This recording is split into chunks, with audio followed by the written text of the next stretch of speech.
button that you can press when you want to call for a shot. Studio's live. Mics are up.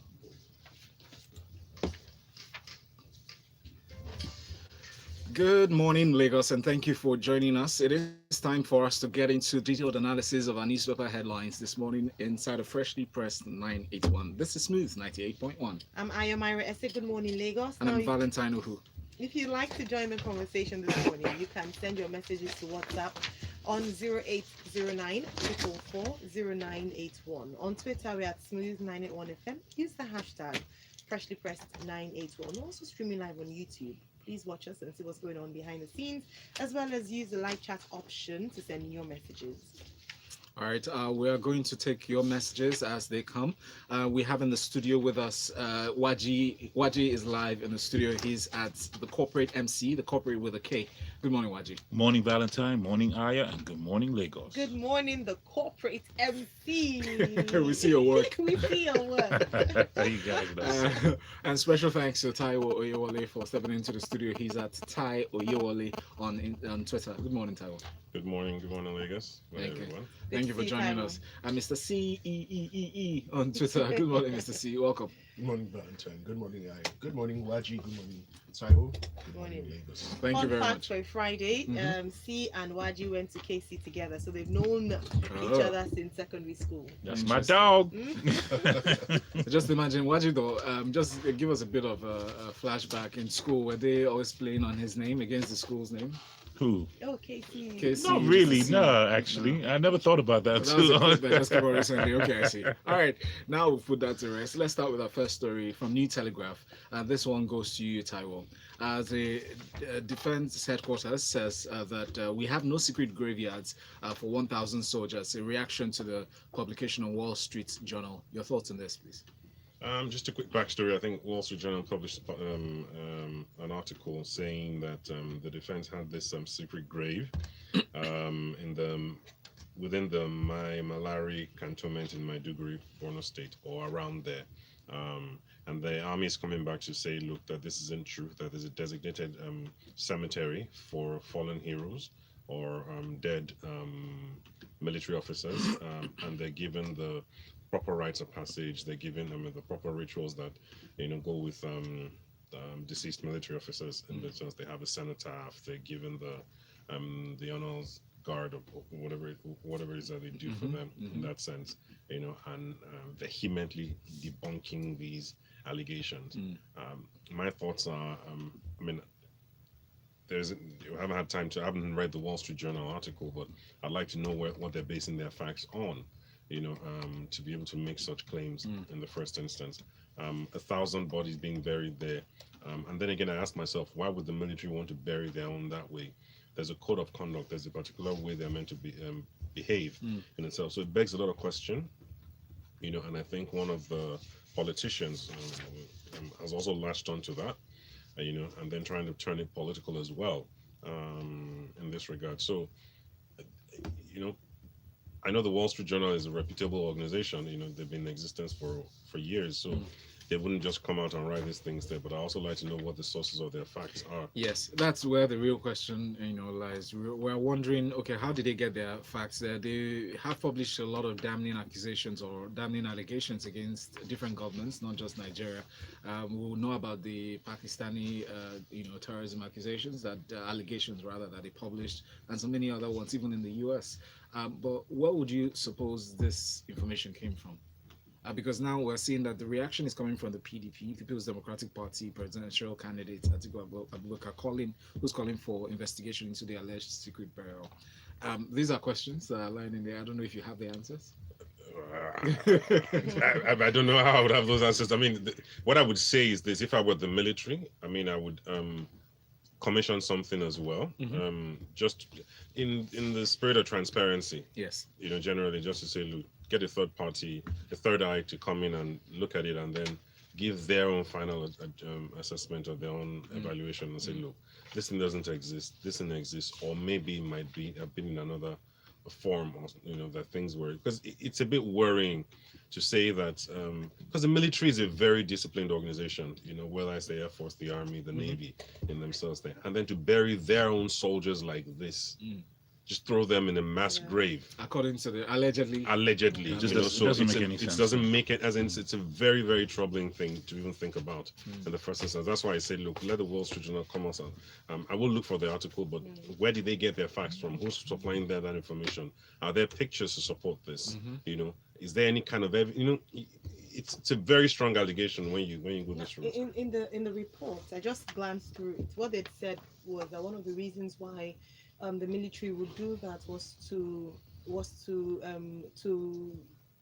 go with their claim about the number of soldiers who had been killed in the war against terrorism, Boko Haram. Mm. So in terms of the numbers, we know we've had debates about the numbers that have been released in terms of how many people have been killed, how many soldiers have the lives that have been lost. So what they claim in that article is that in trying to cover up, a story allegedly, they do this so that you don't actually know the number of soldiers that have been lost. But Nigerian these guys soldiers have that have been families. That's my Yes, first they question. do. So And we know that the They come military from holds their own communities. in high regard. Mhm, Or, absolutely. I'm not holding brief for anyone, Mhm. but I'm only saying that if you're going to make such allegations, you must be able to back them up with incontrovertible evidence. Mr. You know, C, so the lawyer here, I think, would. do I you don't know. differ with that?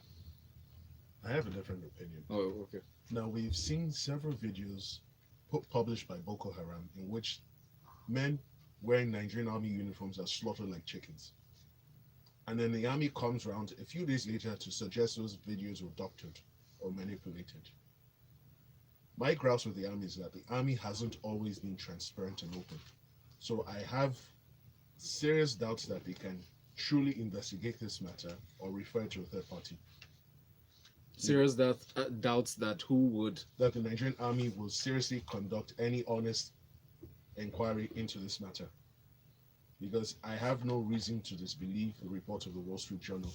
So why not? Why do you doubt that? Because I mean, this is their reputation at stake, according to the international journalism The body. Nigerian army is always keen to protect its reputation. Even when Amnesty International did a report about stuff that was happening to the displaced people and people, And human rights violation allegations, yes. they just said it was an attack on the institution. They didn't bother to investigate the report. Okay. I hear your thoughts and the sentiments shared. Thank you very much, gentlemen. Let's move on very quickly to this next story. We encourage you to send in your thoughts on WhatsApp 0809-444-0981. The next story is from the Punch newspaper. Senator under fraud probe named anti-graft panel vice chair. It's a story from the Punch newspaper, Mr. Ceee here. It speaks to the senator representing Sokoto North in the National Assembly, Aliyu Wamako. They said he's under probe by the EFCC, as we know, for a 15 billion naira fraud, and he's been appointed or named as the vice chairman of the Senate Committee on Anti-Corruption and Financial Crimes. Bit of a contradiction, don't you think? Or is there something you see that we don't? Okay, so there are two ways to look at this, but I'm going to give a background, quick background. Aliyu Wamako was governor of Sokoto from 2007 to 2015. He did 2 terms. Now, he left office. Now, he's been accused of stealing 15 billion naira in a petition that was sent to the EFCC. Now, this is important to note. He left office in 2015. In 2018, the EFCC publishes a fact sheet stating that it had verified the fact that 1.5 billion naira out of this alleged 15 billion naira had been traced to his account. First question, why did it take you 3 years to verify 1.5 billion?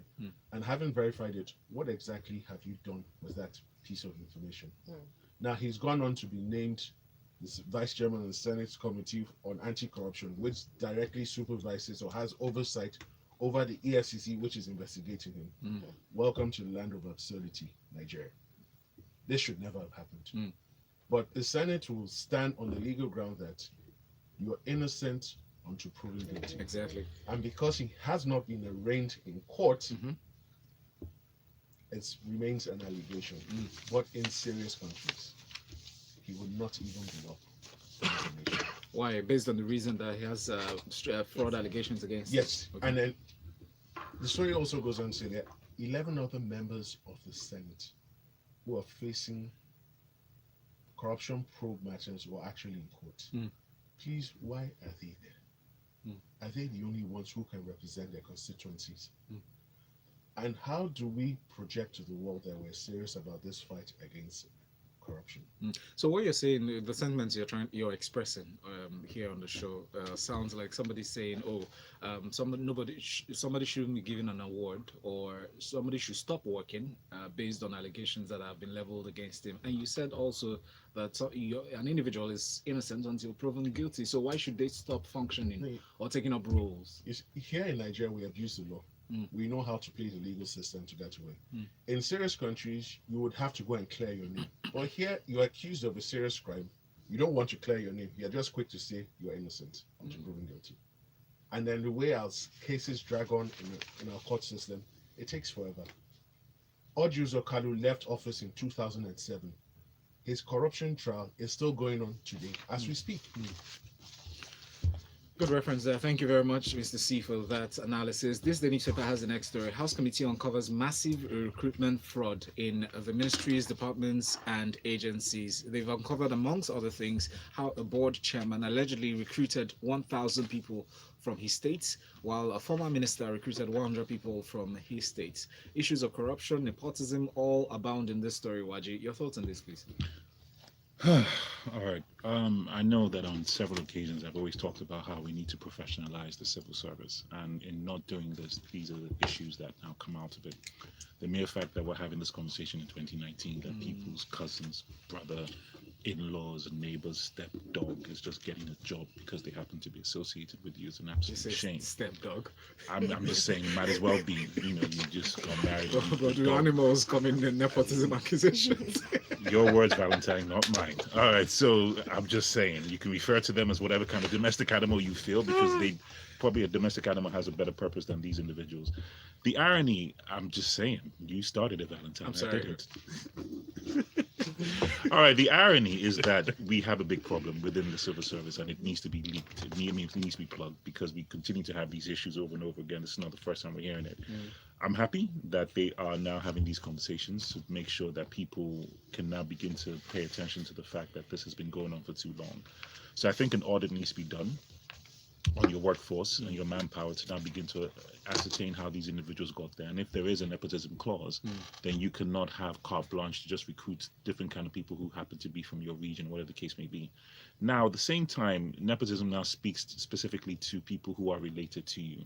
Somebody coming from your particular state does not necessarily speak to nepotism. So that's where a lot of the loopholes now begin to work. So if you happen, and I want to be very careful with the statement, just going back to what I said about the stepdogs, is that you have to be very, very careful with that particular aspect, because you can lobby for individuals. These things happen. It is within the confines of whatever is allowed. I think the most important thing is that in as much as you want to lobby for individuals, let it be done on some kind of meritocracy basis. That's the most important thing. Can they do the job? I think your argument of I just happen to recruit these kind of individuals from where I come from and they happen to be qualified and competent gives you a better leverage to have that argument. So I think the issue now begins to come up when you're not seeing the productivity of these people or the value of these individuals. That's when you now bring out highlight as to how they happen to come from your state. So I think what now begins to happen, because it's a global thing, people do these things all the time. They lobby individuals to come work for certain agencies or parastatals from a particular region, is how you curry and take care of your constituency. Politicians do this all the time, but let it be the best from your constituency. Let it be the best from your state. So that way you don't necessarily have this unnecessary spotlight shine on the situation because these people are just happening to be taking up space. So that be my own contribution towards it, is that can we make sure that if it's going to happen for whatever reason and it's outside the definition of nepotism, let it be meritocracy based. All right. Thank you, Waji. Right. Thank you, Waji. Let's go to my comment. Solomon from Akoka says, on mass burial of soldiers, 1,000 human bodies is not 1,000 cockroaches. All these international propaganda is just to put the government in bad light, in my opinion.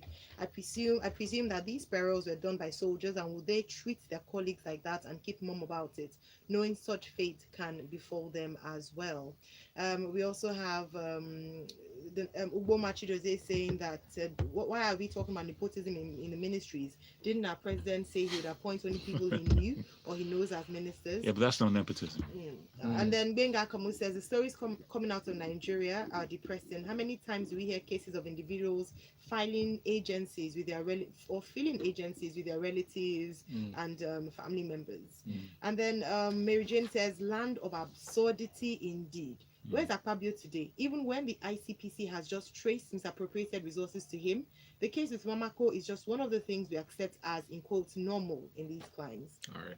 Thank you very much. The next message story, actually, Waja, I'll stick with you for this one from the Guardian newspaper. Osinbajo, a vice president, seeks resolution of pending issues between Nigeria and the United Kingdom. Along all these issues he's seeking to resolve between these two countries, he's also made mention or threw light on the National Livestock Transformation Plan and stating that states have peculiar issues and challenges. Your thoughts on the story, please? Yeah, I just want to quickly state that the heading of this article is very misleading because it speaks to an issue between Nigeria and the UK when that's not what it's referring to. Because I think what the vice president spoke of is that when he was a commissioner, I believe in Lagos State, that he benefited immensely from a lot of assistance that he received from the United Kingdom to now address these particular issues that have to do with land registration and the livestock matter. So that's basically what he's referring to. And it's more or less just talking about processes, the design of those processes and the documentation of those processes. Ayo, you and I were talking about it earlier. You referred to how he is the champion of the ease of doing business. And what makes the ease of doing business is having simplified processes in place that allow Nigerians to be able to do business easily, and also investors, international investors, to come in and also do business in a simpler way. Doing business in Nigeria is very complicated, it's very complex, and it's unnecessarily so. And before you can even move from one pedal to the other is just ridiculous. I mean, when you now even begin to look at the submission of technical and commercial proposals in any kind of open bid, Taiwo, if you go through that process, it's not rigorous, it's discouraging. Because in 2019, you tell me that I have to come to Bayelsa State to submit 2 proposals, one technical, commercial, and hard copy that's color coded and bound, and I have to drop it in a particular box by 4:30 p.m. And make 5 copies of it. Make 5 copies of it, and by 6 p.m. the box will be open to show transparency, and then some guy will now lift it up to say these are all the proposals that were submitted. If you're asking me as a vendor in 2019 to do that, I have to almost have a soul reflecting conversation with myself as to whether or not that process makes it worth me doing that job or not. Because nobody in the digital age is going to waste their time doing that. I'm sorry, it's just not worth the investment. So these are the issues that we refer to with the ease of doing business, and we need to really reformat the way that we think so that we can now begin to encourage the enabling environment that now brings out the level of creativity and innovation required to do these things. Why these processes are not digitized is beyond me. But all I'm saying is that as we continue to follow these kind of processes, we will not continue to move further than where we are now. Thank you. Thank you. Yeah, that also exists in the corporate world, by the way. Oh, yes, 100%. All right, we're going to talk about the corporate world very soon. But before we talk about that, I need to talk about the public service and something interesting. A very, very wonderful headline here. Nigeria police demand 12,000 naira to use emergency app. Punch newspaper has this story. Taiwo, tell me about this app, please, and why the citizens of Nigeria have to pay 12,000 naira to download an app to report cases of rape, kidnapping, murder, and other mishaps like road accidents. It's a newly launched police VGS mobile app. Please tell us about this. And I'm glad it's coming to you, the tech guy. Yeah. Did you listen to Business Express? Yes, I did. Maybe it's a magic app. Nah. All those things are gone. The days of one magic something is gone, man. There's some algorithm or something behind it. Oh, Quickly yeah, into this story. So on the 2nd of June 2019, the Nigerian police tweeted on the Twitter handle, said did a promotional video and said talked about this app and how it will go a long way in reducing crime rate. They said through the dogged efforts, the IG in a bid to combat high crime, criminality elements, kidnap, domestic offenders, violence, cultism, rape, robbery, amongst so many, has launched the police VGS mobile app. It's a web-based dispatch system for quick emergency reporting of incidents by citizens for the prompt response by the Nigerian police and other emergency and security issues within 5 seconds of reporting. I didn't say it. I'm quoting what they wrote in there. So can you read that again? Who's laughing in the studio? I don't know. I don't know why. Valentine, can you put your analyst in check? No, I just want him to read. Just read that statement. Let's take this seriously. 5 seconds is a big deal. 5 seconds. So let me. What will happen in 5 seconds? So respond. Wait, hold They on. could arrive. So the police VGS mobile app is a web-based dispatch system for quick emergency reporting of incidents by citizens for the prompt response by the Nigerian police and other emergency and security agencies within 5 seconds of reporting. I haven't had my green tea. So there are a lot of red alerts, huge bells. Red flag. As a red flags, I don't even know what to call it anymore. I'm so confused. So number one, have you tried to call police during an emergency situation or normal? No, Okay, let's so believe can that we this put is an pessimism arm. aside Okay, and so- just look at the Yeah, this- and also- realistic? So number one, I download it. You're not practicality. telling me to people that have tried to download it. Mhm. Says there's 3 plans, Mm. 3 subscription plans. Yeah. Okay, One is 12,000 annually for the individual. what does that give you? Then there's a family, there's stuff like that. It doesn't say, it just says that 12,000 per year. For you to give a subscription plan, you should have some services that are restricted to that. That you plan. can call and they will come. Right. According to this report, So- there wasn't any option for a free service. No. So you're just presented Mm. with, you go on the app and you're asked to pick a plan. To So pay. that's what this I have a person big issue experienced. with asking people to pay subscription to Or use apps. service for a public. Is the Nigerian police a private organization? Are they a commercial organization now? Hang on, just a second. Putting this in perspective, not like I know the full operations that are laid out in this plan, but I'm saying, could it be possible that the police is the last bus stop in the chain of response or whatever you want to put, allude to? Maybe there are third-party agencies or services that are playing their part that would incur this cost. Sorry, are they Before- private organizations? Possibly. In addition to Valentine's question, I want to ask a question, sincere question to you and all people listening out there. If you were guaranteed of quick service and the fact that they will respond to you and the fact that they understand that there's a cost attached to it, and since they're not able to access that cost, they want to put the cost on the consumer, would you pay 12,000 naira with a guarantee that you would work? And It's- if you report a case, the police will come to It's your multiple taxation. I will not do it. All right. It's just totally, because where is their civic duty and responsibility? You remove that and it becomes a commercial Ayo, enterprise. Ayo, In it's five very moral. seconds, would you pay twice what you pay for power if you got 24 hours power supply? That's different. Yes. Would you? It's a different thing. No, would you? Yes or no? Yes. Would I for power? Yes. Yeah, maybe not. I may decide to go off the grid. The organizations that are off the grid. All right. Let's move on, please. All right. Well, no, just one quick question. Mhm. Is the police connected to the internet? Yes, Okay. they are most likely. All right, let's move on to our next story. But I'd love, it would be great to hear your thoughts, Lagos. Let's hear about it. The next one is from Chevron. Now, Chevron sacks, no, well, not Chevron in itself, but the oil sector. But Chevron is in the headlines. Sacks 500 workers as NUPENG threatens strike. So Chevron has allegedly sacked 500 staff working on various projects of the company in Nigeria, worsening apprehension of mass sacking rocking the oil industry. Waji, what's going on here? NUPENG have threatened to go on an industrial action if nothing is done within 1 week. Please tell us what's going on. Well, this is just basic industrial relations palaver that we just go on and deal with in Nigeria. And I think one of the biggest challenges that we're still not trying to understand is that this is a private sector company. Yes, the people are unionized and they're protected to a certain perspective. And I think the role of these unions, right, is to negotiate the best deal for the people that are unionized. So 2 things are meant to happen. If there happens to be an industrial action which they're threatening, because you pay dues to these particular unions, you are meant to get union strike checks to make sure that you can continue to live your life or whatever the case may be while that's going on. But with regards to mass layoffs, this is nothing new. For whatever reason, I don't know the details of it because Chevron did not comment or speak on this particular action, so we don't know the perspective from Chevron. But I can only assume that due to some level of restructuring, budgetary cost, maybe just looking at how you can cut back on waste, any array of corporate reasons for now laying people off could now feed towards this. It happens. You having a job is not a guarantee. Okay, it's not something that is your birthright that is now endowed upon you when you sign a contract with that company. These things unfortunately happen. It's not a question of it now being some kind of lambasting conspiracy as to now trying to make sure that people are not happy. Organizations have a responsibility to make sure that they report profits towards their shareholders, and shedding staff is one of the quickest ways to do this. Yes. So we can get into the whole debate about it, but I don't want to ignore that it's a corporate decision. We don't have to like it, but it doesn't now remove it away from the truth, Yes. right?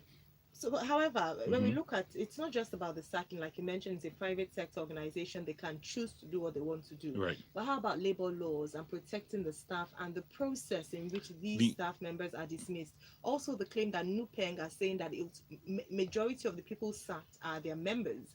So that's why they're really upset. Well, about it. you take that to industrial court and you have that conversation to feel that, okay, NUPENG as an association, you felt that this was slighted against you. That's different. The only thing an organization has to do is to make sure sure your compensation packages are properly administered within the laws of your contract. So depending on years of service, you could get anywhere from 3 months to 6 months, of your pay or whatever the case may be. Then your gratuities, making sure that your pensions are fully contributed towards. That's all an organization owes you. Anything outside of that, I'm sorry, it's just a handshake. So I think when you say labor laws, what labor law has been violated? None.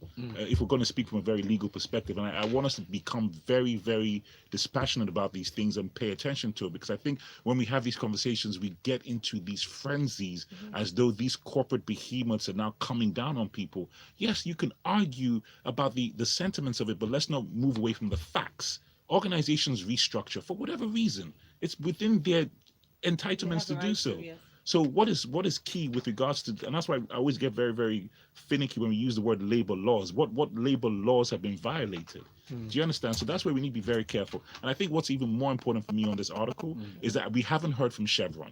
This is all coming literally from NUPENG. So I think to balance things out, Chevron should make a statement so we can understand the other side. Also, sorry, on the one side there, if the company is going to fold up because they're retaining staff, Exactly. would the company fold up and then retain staff? Wouldn't everybody be out of a job? Everybody. Eventually. So This one here from Ozzy says, I'm so proud to hear this analyst speak. Is quality of education we've lost in Nigeria. These are the types of people who should hold office.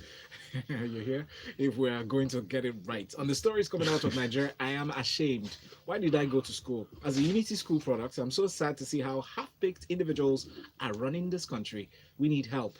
Message from Tosin from Anjay says, we need to stop deceiving ourselves. Nigerian private mercenary force, have finally shown the true colors. We're now being asked to pay again for something that's already been educated or deducted from the public in the form of tax.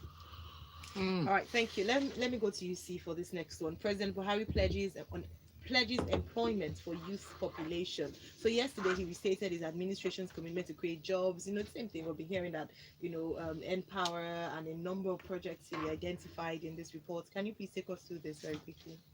Okay, so the president met the DG of the International Labour Organization, Mr. Guy Ryder, yesterday, and then spoke about a number of things, restated his administration's commitment to create jobs. Question: your first term in office, how many jobs did you create?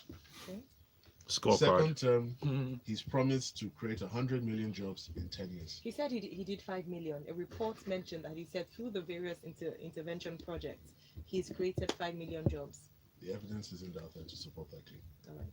Then 200 million jobs in 10 years. He doesn't tell us how he's going to achieve that. Now, he goes on to say that let me quote him, he goes on to say that he has tackled big deficits in power, roads, bridges, rails, and the housing sectors. My question is, what country is he referring to? Certainly not Nigeria. Because I'm unable to see where he has made those achievements in. Then he also says that he signed the African Continental Free Trade Agreement and the national minimum wage negotiations. For me, this whole story is just more fluff, no details, no specifics. All right. So I'm not impressed. Thank you very much. Let me quickly go to you because this is quite important, Nwaji. Interconnectivity, debt affecting operations of Nigeria's telecom operators. A number of people have experienced challenges in terms of telephone calls. Can you please take us through this story? Yeah, this article is very smart because it mentioned MTN, but it didn't mention the people that MTN are having issues with. So I'm not going to mention it, even though we all know who they are. But basically, between two organizations, Valentine, you see, look at you. It's not mentioned here, so I'm not going to mention it. You like just mention the color. All I'm saying is that basically, thank you, well done. All I'm saying is that basically when you have these interconnectivity things between two GSM operators, there are meant to be some fees that are associated with the cost that people are already prepaying towards. And there's no excuse, and that's what the NCC are now leveraging on. The fact that 90% of people are prepaid in Nigeria. That money has been already accounted for. So there's no reason why whatever percent, I can't remember what the percentage is, what percentage off of every particular reload that you do is meant to go towards the interconnectivity fees. But this one particular company is not paying towards MTN. So how are they protecting us? That's what we, the consumers, want to know. How is the NCC protecting You want to us? know? They said that the Nigerians should just bear for a while and use another line to now call that number. That's exactly what they said. But from a regulatory point of view, what can you do? Unless you now take it upon them and deduct directly from the account. Why can't They do can, but it's a process. It's It not. is an So arduous so process. you see, these systems are not designed for the kind of cowboy businessmen that we have running organizations in Nigeria. All right. Thank you so much, gentlemen.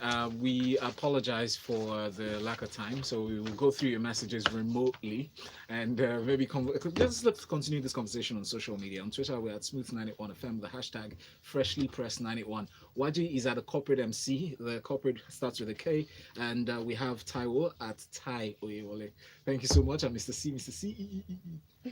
Next is sports inside of the locker room. Stay with us. One back on your turn. Boy, Mike, at the end of that said, I ain't paying